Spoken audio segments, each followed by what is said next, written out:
Hello बच्चों, तो उम्मीद करते हैं आप लोग बहुत अच्छे हैं और आप लोगों की पढ़ाई बहुत अच्छे से हो रही है। आज हम लोग बात करने वाले हैं एक्सरसाइज 1.2 रियल नंबर के बारे में। इसका इंट्रोडक्शन बहुत बेसिक से और इसका एग्जाम्पल भी बहुत कायदे से बताया गया है। उम्मीद करते हैं आप लोग प्रैक्टिस करके इसके एक्सरसाइज को बना लिए होइएगा। जिस किसी भी बच्चे को डाउट है वो यहाँ पे देखिए और एंजॉय करिए, बहुत ही मजा आने वाला है। जिसको डाउट नहीं है वो भी प्लीज एक बार देखिए, क्योंकि हम जो बताएंगे उससे आपका कॉन्सेप्ट और अच्छे से बिल्डअप हो जाएगा। ठीक है, शुरू करते हैं। इस एक्सरसाइज में कुल 3 क्वेश्चन हैं। तीनों क्वेश्चन को प्रूव करना है और आप लोगों को होमवर्क भी दिया गया था। उम्मीद करते हैं होमवर्क अच्छे से बना लिए होइएगा, ठीक है ना। क्योंकि इसमें लिमिटेड क्वेश्चन है, कुछ और इर्रेशनल नंबर हम आपको दिए थे कि इसको भी प्रैक्टिस कर लीजिएगा, क्योंकि बोर्ड में वो भी आ जाता है। ठीक है, शुरू करते हैं। Question number 1। इस एक्सरसाइज में कुल 3 क्वेश्चन है, 3 में तीसरे पार्ट में फिर 3 पार्ट है, ठीक है ना। सबसे पहले क्वेश्चन शुरू करते हैं। √2 एक इर्रेशनल नंबर है, इसको प्रूफ करना है। क्वेश्चन नंबर 1 में बोला गया है कि सिद्ध करिए कि √5 एक अपरिमेय संख्या है। अपरिमेय संख्या है, इसको प्रूफ करना है √5 को।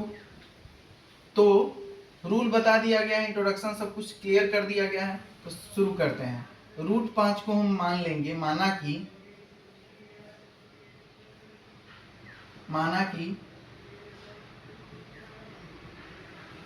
√5 एक परिमेय संख्या है।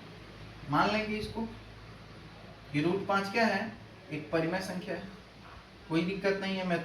इस मेथड को बोला जाता है मेथड ऑफ कॉन्ट्राडिक्शन, ठीक है ना। इसी मेथड से हम लोग बनाने वाले हैं कि उल्टा मान के चलेंगे। अपरिमेय संख्या है, परिमेय संख्या मान के हम अपने आप को ही गलत प्रूफ कर लेंगे। हम अगर गलत हुए मतलब क्या हुआ, यह परिमेय संख्या मान के चले और हम अपने आप को गलत प्रूफ करिए, मतलब अपरिमेय संख्या है। तो अगर हम इसको परिमेय संख्या मान के चल रहे हैं तो √5 को हम क्या लिख सकते हैं, P/Q, जहां पर P और Q क्या है, जहां पर P और Q क्या है, P और Q पूर्णांक है और सह अभाज्य संख्या है। सह अभाज्य संख्या है। अगर यह सह अभाज्य संख्या है तो जो HCF होगा P और Q का, वो कितना आने वाला है, HCF P और Q का 1 आने वाला है। अब क्रॉस मल्टीप्लाई करेंगे तो यहाँ पे 1 है, P का गुना कर दिए 1 से, तो ये आ गया √5Q = P, या फिर ऐसे लिखिए तो और ज्यादा बेहतर है, P बराबर √5Q। इसको इक्वेशन नंबर 1 बोल दिया, ठीक है। अब समीकरण 1 में हम क्या कर रहे हैं, दोनों तरफ वर्ग करने पर। आगे क्या स्टेप है, दोनों तरफ वर्ग करने पर। दोनों तरफ वर्ग करने पर जब दोनों साइड वर्ग किया जाएगा तो ये क्या हो जाएगा, P का स्क्वायर P स्क्वायर, √5 का स्क्वायर हो जाएगा 5 और Q का स्क्वायर हो जाएगा Q स्क्वायर। यहाँ से 5 Q से मल्टीप्लाई हो रहा है, बराबर के इधर आएगा तो क्या हो जाएगा, डिवाइड में।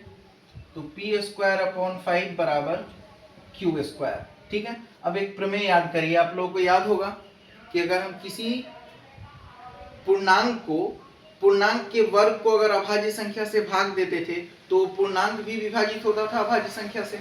5 एक अभाज्य संख्या है, इसमें हम भाग दे रहे हैं P² से, मतलब 5 से भाग दिया जा रहा है P² में, तो P भी विभाजित होगा 5 से, प्रमेय से। तो यहाँ से हम लिख सकते हैं कि P also divisible by 5। P² अगर 5 से विभाजित है तो P भी 5 से विभाजित होगा, और अगर हम P में 5 से भाग देंगे तो मान लेते हैं कि कोई कांस्टेंट C आ गया भाग देने पर, ये मान लिए, ठीक है। अब क्रॉस मल्टीप्लाई करेंगे तो P बराबर क्या आ गया, 5C। P बराबर क्या आ गया, 5C, ठीक है ना। अब इस P का मान समीकरण 1 में रखने पर, P का मान समीकरण 1 में रखने पर क्या हो जाएगा, P का मान समीकरण 1 में रखेंगे तो P का मान क्या है, 5C, तो यहां से आ गया 5C = √5Q, ठीक है। कुछ नहीं किए हैं, इस P का मान कितना है, 5C, 5c को उठा करके समीकरण 1 में रख दिए हैं, ठीक है ना। तो p बराबर 5c है, तो इस p की जगह हम 5c रख दिए, √5 की जगह √5, q की जगह q। स्क्वायरिंग बोथ साइड, दोनों तरफ वर्क करने पर, दोनों तरफ वर्ग करने पर क्या हो जाएगा, 5 का square 25c square equal to 5q square. समझ में आ रहा है। अब 5 से कटेगा 50 25, 5c square equal to q square. अब यहाँ से 5 में c से गुना हो रहा है, बराबर की इधर जाएगा तो क्या हो जाएगा, भाग। नेक्स्ट स्टेप देखिए इसका, यहाँ से 5 का गुना c स्क्वायर से हो रहा है, तो c स्क्वायर बराबर क्या हो गया, q square by 5, q square by 5। अगर q स्क्वायर 5 से विभाजित हो रहा है तो q भी 5 से विभाजित होगा प्रमेय से। अब यहाँ पे इसको हम मान लेते हैं d, मान लिया,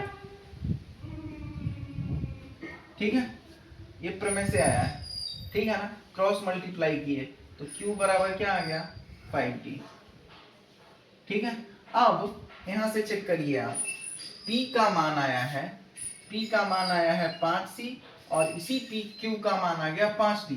फिर से यहाँ पे लिखेंगे, चूंकि p बराबर 5d और q बराबर p बराबर 5c और q बराबर 5d, यहाँ से HCF क्या आ गया p और q का, HCF ऑफ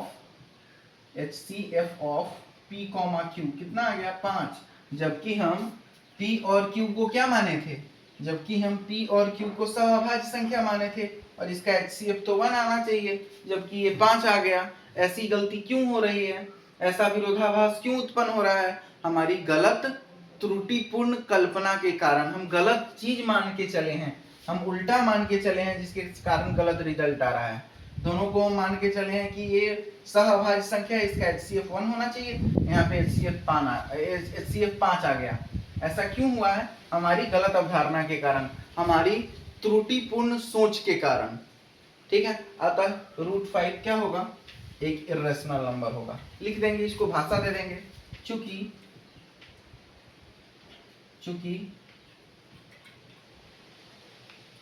यह विरोधाभास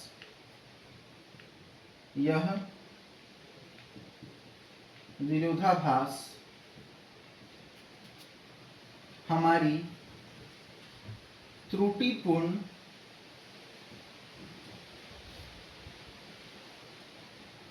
कल्पना के कारण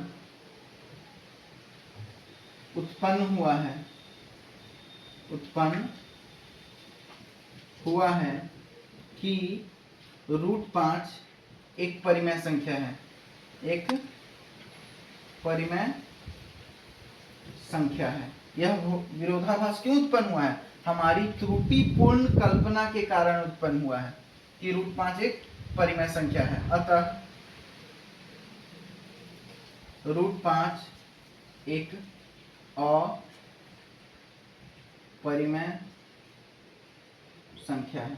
ये भाषा आप लोगों को जरूर लिखना है, यहाँ पे लास्ट का लाइन, ठीक है ना, तभी नंबर मिलेगा आप लोगों को, कि ये विरोधाभास हमारी त्रुटिपूर्ण कल्पना के कारण उत्पन्न हुआ है कि √5 एक परिमेय संख्या है। गलत मान के चले थे हम लोग, ठीक है ना, इसलिए हम कह सकते हैं कि √5 क्या है, एक अपरिमेय संख्या है, ठीक है ना। एग्जाम्पल में भी सेम प्रोसीजर से आप लोगों को बताया गया था, एक्सरसाइज का क्वेश्चन भी सेम प्रोसीजर से ही बनेगा, ठीक है ना। तो उम्मीद करते हैं समझ में आया होगा, फटाफट नोट करिए। चलते हैं नेक्स्ट क्वेश्चन पे, जहां पे हम लोग को सिद्ध करना है 3 + 2√5 एक इर्रेशनल नंबर है। फटाफट नोट करिए, चलते हैं नेक्स्ट क्वेश्चन पे। नेक्स्ट क्वेश्चन में बोला गया है, पहला नंबर क्वेश्चन हो गया।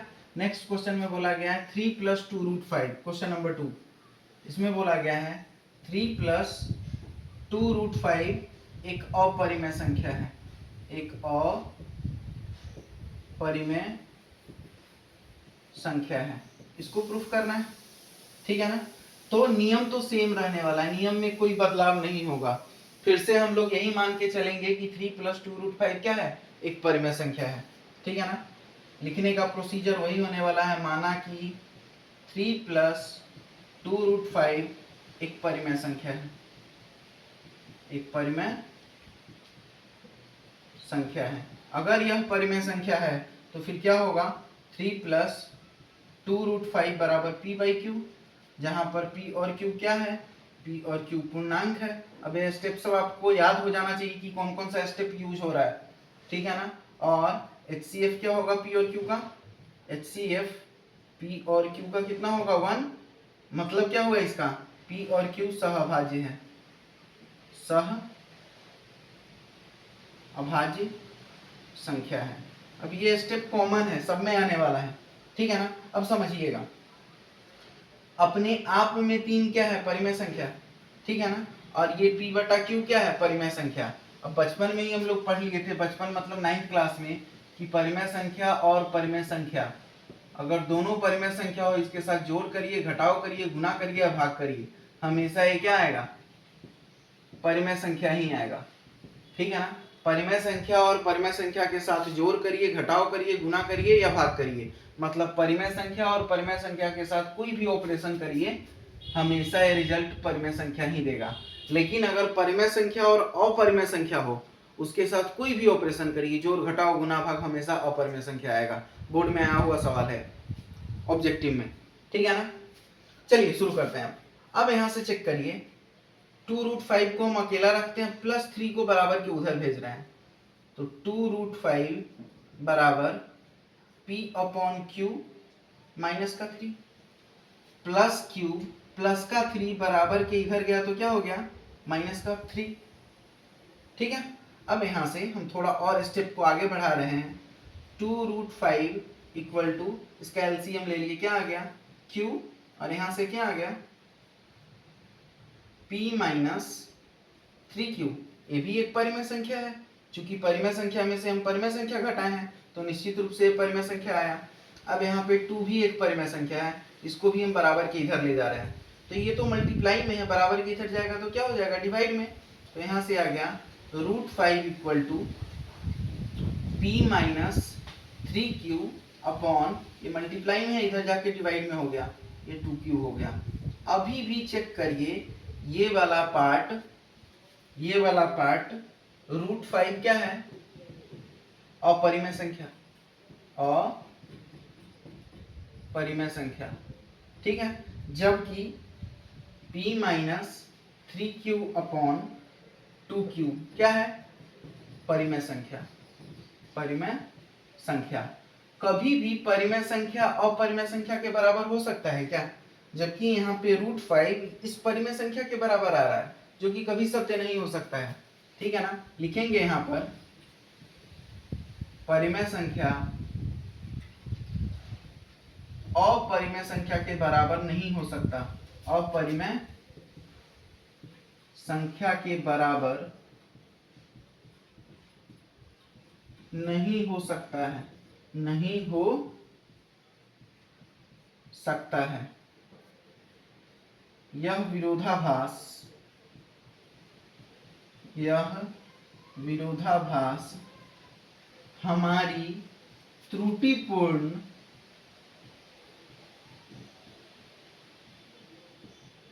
कल्पना के कारण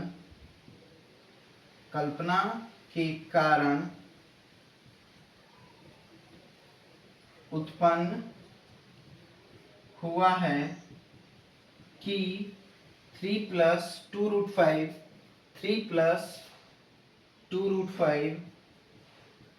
एक परिमेय संख्या है, एक परिमेय संख्या है। ये तो हम गलत मान के चले हैं ना कि 3 प्लस 2√5 एक परिमेय संख्या है, और यह विरोधाभास हमारी त्रुटिपूर्ण कल्पना के कारण उत्पन्न हुआ है। अतः 3 प्लस 2√5 एक अपरिमेय संख्या है, एक अपरिमेय संख्या है। सिंपल। ये स्टेप आपको जरूर लिखना है, इसको तो इतना बार प्रैक्टिस करिए कि याद हो जाए लाइन कि लिखना कैसे है, ठीक है ना। बिना स्टेप लिखे हुए आपको नंबर नहीं मिलेगा पूरा का पूरा, फ्री का नंबर देके जाएगा। इन स्टेप को याद रखना है आप लोगों को कि लिखना क्या है, समझ में आया। और प्रोसेस तो बाकी सेम था। उम्मीद करते हैं क्वेश्चन में कोई डाउट नहीं होगा। फटाफट नोट करिए, चलते हैं नेक्स्ट क्वेश्चन पे, क्वेश्चन नंबर 3, जिसमें 3 पार्ट है, तीनों पार्ट को फटाफट निपटाएंगे, ठीक है ना। जल्दी से नोट करिए। शुरू करते हैं क्वेश्चन नंबर 3। सबका स्टेप सेम होने वाला है, कोई स्टेप में कोई कटौती नहीं होने वाला है, ठीक है ना। एक एक क्वेश्चन को हम बहुत बारीकी से बता रहे हैं ताकि जब भी आप क्वेश्चन सॉल्व करें तो कोई डाउट ना रह जाए, ठीक है ना। आप जितना क्रिस्टल क्लियर रहिएगा उतना ही एग्जाम में अच्छे से लिख पाइएगा, ठीक है। चलिए शुरू करते हैं नेक्स्ट क्वेश्चन, थर्ड का पहला पार्ट, जिसमें बोला गया है 1/√2 एक अपरिमेय संख्या है, इसको प्रमाणित करना है, ठीक है ना। तो सबसे पहले हम माना कि क्वेश्चन बोर्ड पे लिखा हुआ है सिद्ध करिए निम्न संख्या है अपरिमेय संख्या है। तो माना कि 1/√2 एक परिमेय संख्या है, एक परिमेय संख्या है मान लिए। अगर यह परिमेय संख्या है तो फिर क्या होगा, 1/√2 इक्वल टू P/Q होगा, कोई दिक्कत नहीं है। जहां पर P और Q क्या है, P और Q पूर्णांक है, ठीक है। ये भी लिखिएगा P और Q सहभाज्य संख्या है जिसका HCF 1 होगा। अब हम क्रॉस मल्टीप्लाई कर रहे हैं, क्रॉस मल्टीप्लाई करने पे क्या होगा, तिरछा गुना करने पे क्या होगा, √2P equal to Q। Cross multiply किए, कुछ भी ज्यादा नहीं किए हैं, ठीक है ना। अब यहाँ से हम √2 को अकेला छोड़ रहे हैं और ये P जो मल्टीप्लाई में है बराबर की इधर गया तो क्या हो गया, डिवाइड में, तो Q/P आ गया। यहाँ पे P/Q था, आप समझिएगा। मान लीजिए कहीं पे लिखा हुआ है 3/2, तो ये परिमेय संख्या है, ये क्या है, परिमेय संख्या। तो क्या अगर हम नंबर को पलट दें, 2 को ऊपर भेज दें और 3 को नीचे ले आए, मतलब अंश वाला पार्ट हर में चला जाए और हर वाला पार्ट अंश में चला जाए, अगर ये 2/3 हो गया तो क्या ये परिमेय संख्या नहीं है, स्टिल अभी भी ये परिमेय संख्या है। सेम चीज यहाँ पे हो रहा है, अभी P/Q के हमारे बारे में हम माने हैं कि ये परिमेय संख्या है, और यहाँ पे आ गया Q/P, अभी भी तो ये परिमेय संख्या है, अभी भी क्या है ये परिमेय संख्या। और यहाँ पर क्या आ रहा है, √2 को हम प्रूफ कर चुके हैं कि ये अपरिमेय संख्या है, ये क्या है, अपरिमेय संख्या। परिमेय संख्या और अपरिमेय संख्या कभी बराबर हो सकता है क्या, तो यहाँ पे तो बराबर आ गया। क्यों आया बराबर, क्योंकि हम गलत सोच के चल रहे हैं, गलत मान कर चल रहे हैं। लिखेंगे यहाँ पे, चूंकि परिमेय संख्या अपरिमेय संख्या के बराबर नहीं हो सकता, अपरिमेय संख्या के बराबर नहीं हो सकता, नहीं हो सकता है यह विरोधाभास। अब तो याद हो जाना चाहिए ये लाइन, ये विरोधाभास, यह विरोधाभास हमारी त्रुटिपूर्ण कल्पना के कारण उत्पन्न हुआ है, त्रुटिपूर्ण कल्पना के कारण उत्पन्न हुआ है कि 1/√2 एक परिमेय संख्या है, एक परिमेय संख्या है। अतः फाइनली लिखेंगे, अतः 1/√2 एक अपरिमेय संख्या है, अपरिमेय संख्या है। सिंपल, इतना सिंपल सॉल्यूशन है इसका। उम्मीद करते हैं समझ में आया होगा, ठीक है ना। नेक्स्ट क्वेश्चन क्या है, 7√5। सबका स्टेप सेम होने वाला है, ठीक है ना। फटाफट नोट करिए, चलते हैं नेक्स्ट क्वेश्चन पे। अब हम यहीं पे थोड़ा सा एडिट करके इसको सॉल्व करते जा रहे हैं, ठीक है। नोट हो गया होगा, उम्मीद कर रहे हैं। अब यहाँ पे है 7√5, तो क्वेश्चन नंबर 2, और यहाँ पर हम लिख रहे हैं 7√5, ठीक है। अब मान लेंगे, माना कि 7√5 एक परिमेय संख्या है, तो फिर यहाँ से क्या हो जाएगा, यहाँ से अब थोड़ा सा चेंज करेंगे, यहाँ से आ गया 7√5 बराबर P/Q, ठीक है, ठीक है यहाँ तक। अब यहाँ से देखिएगा 7 मल्टीप्लाई में है, बराबर की इधर जाएगा तो क्या हो जाएगा, डिवाइड में, बराबर की इधर जाएगा तो क्या हो जाएगा, डिवाइड में। तो यहाँ से √5 को हम अकेला छोड़ दिए और ये हो गया P/7Q, ये मल्टीप्लाई में था, डिवाइड में आ गया। ये है अपरिमेय संख्या और ये है परिमेय संख्या, कभी बराबर हो सकता है। परिमेय संख्या अपरिमेय संख्या के बराबर नहीं हो सकता। यह विरोधाभास हमारी त्रुटिपूर्ण कल्पना के कारण उत्पन्न हुआ है कि 7√5 7√5 एक परिमेय संख्या है, अतः 7√5 एक अपरिमेय संख्या है। सिंपल, इतना ही सिंपल स्टेप है इस क्वेश्चन में, और कुछ दम ही नहीं है, फ्री का नंबर देके जाएगा। बस प्रैक्टिस करना है और स्टेप याद रखना है कि किस स्टेप पे कौन सा काम हो रहा है। समझ में आया? चलते हैं नेक्स्ट क्वेश्चन पे, जो इस एक्सरसाइज का लास्ट क्वेश्चन है। 6 + √2 को इर्रेशनल नंबर प्रूफ करना है, ठीक है ना। हम यहीं पे थोड़ा सा एडिट कर रहे हैं, 6 + √2 यहाँ पे लिख रहे हैं, 6 + √2, और ये क्वेश्चन नंबर 3 हो गया, थर्ड का थर्ड पार्ट, ठीक है ना। और यहाँ पर हम क्या लिखेंगे, माना कि 6 + √2 एक परिमेय संख्या है, तो यहाँ से क्या हो जाएगा, 6 + √2 बराबर P/Q। P और Q क्या है, पूर्णांक है, और जहाँ पे HCF क्या होगा, HCF 1 हो जाएगा, मतलब दोनों सहभाज्य संख्या है, ठीक है। यहाँ से √2 इर्रेशनल नंबर है, जो इर्रेशनल नंबर है उसको हम अकेला छोड़ रहे हैं, यहाँ से √2 को अकेला छोड़ दिए, यहाँ पे क्या आ गया, P/Q, और ये +6 बराबर के इधर गया तो क्या आ गया, -6। अब ये परिमेय संख्या में से परिमेय संख्या घटाएंगे तो परिमेय संख्या ही मिलेगा पूरा का पूरा। थोड़ा और दिखा देते हैं, √2 = इसका LCM Q हो गया, ये हो गया P - 6Q, ये भी पूरा परिमेय संख्या, जबकि ये तो अपरिमेय संख्या है और ये है परिमेय संख्या। कभी दोनों बराबर हो सकता है क्या? ये परिमेय संख्या है और ये है अपरिमेय संख्या। परिमेय संख्या कभी भी अपरिमेय संख्या के बराबर नहीं हो सकता है। ऐसा अवधारणा क्यों आ रहा है, ये गलत तरीका क्यों आ रहा है? क्योंकि हम गलत सोच लेके चले हैं, गलत चीज मान के चले हैं कि ये परिमेय संख्या है, ठीक है ना। परिमेय संख्या अपरिमेय संख्या के बराबर नहीं हो सकता।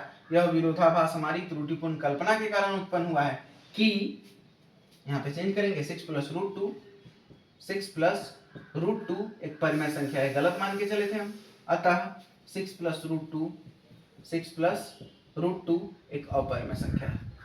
सिंपल। उम्मीद करते हैं इस एक्सरसाइज में आपको जरा सा भी डाउट नहीं आया होगा, किसी भी एक्सरसाइज में आपको जरा सा भी डाउट नहीं आया होगा। कोई भी डाउट है तो प्लीज कमेंट करिए, उसका सॉल्यूशन मिलेगा आप लोगों को, ठीक है ना। किसी भी प्रकार का समस्या है तो प्लीज बात करिए। दुनिया में हर एक चीज का, जो भी समस्या है उसका समाधान है, बस समाधान करने वाला होना चाहिए। सही जगह पे आपको पहुंचना था। अगर आप ये वीडियो देख रहे हैं तो आप सही जगह पे पहुंच चुके हैं। अच्छे से पढ़ते रहिए, ईमानदारी से पढ़ते रहिए, रिजल्ट आपके कदमों में होगा। इसी सोच के साथ आज का वीडियो समाप्त करते हैं। Thank you.